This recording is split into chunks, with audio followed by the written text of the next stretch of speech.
কেমন আছেন? পানা কচুটা আগে আমি ঝুরি করে নিয়েছি। নেওয়ার পরে এখানে পেঁয়াজ কুচি, আদা রসুন জিরা বাটা, পরিমাণ মতো আদা রসুন জিরা বাটা নিয়েছি, আর কাঁচামরিচ। আর এখানে হচ্ছে চালের গুঁড়া। চালের গুঁড়া দিয়ে পানা কচুর বড়াটা অনেক ভালো লাগে খেতে, খেতে মচমচা হয়। আমি এখানে এখন একটু লবণ দিব, পরিমাণ মতো হলুদ দিব,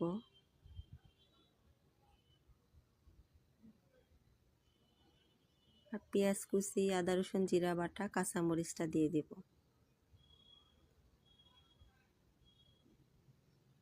এরপরে ভালো করে মাখায় নেব।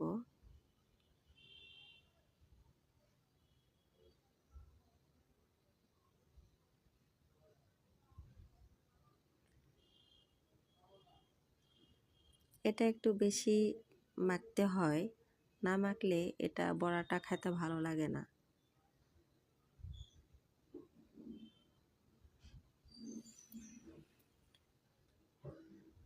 এটা আমার মাখা হয়ে গেছে প্রায়।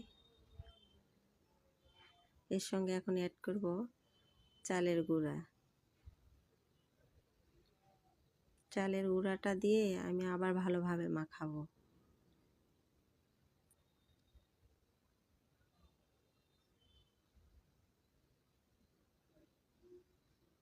এখানে চালের গুঁড়াটা একটু কম হয়েছিল, এ কারণে আমি আবার চালের গুঁড়াটা নিয়েছিলাম, নিয়ে এখানে অ্যাড করছি।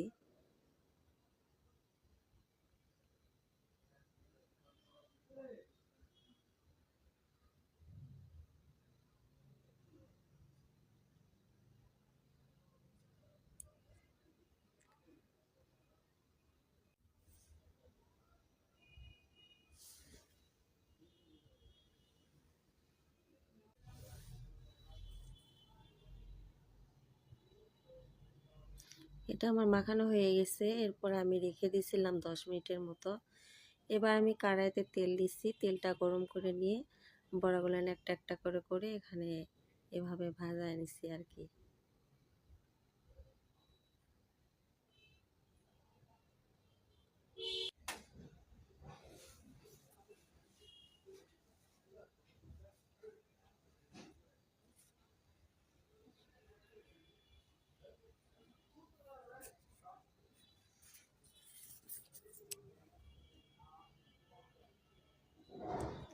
বড়াগুলো দেখতে অনেক সুন্দর হয়েছে, লাল হয়ে আসছে, খেতে অনেক মজা হয়েছিল।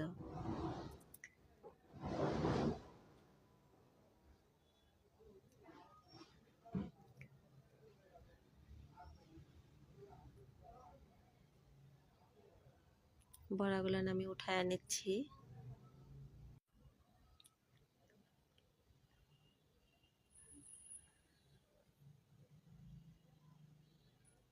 পানা কচুর বড়াটা আমার হয়ে গেছে।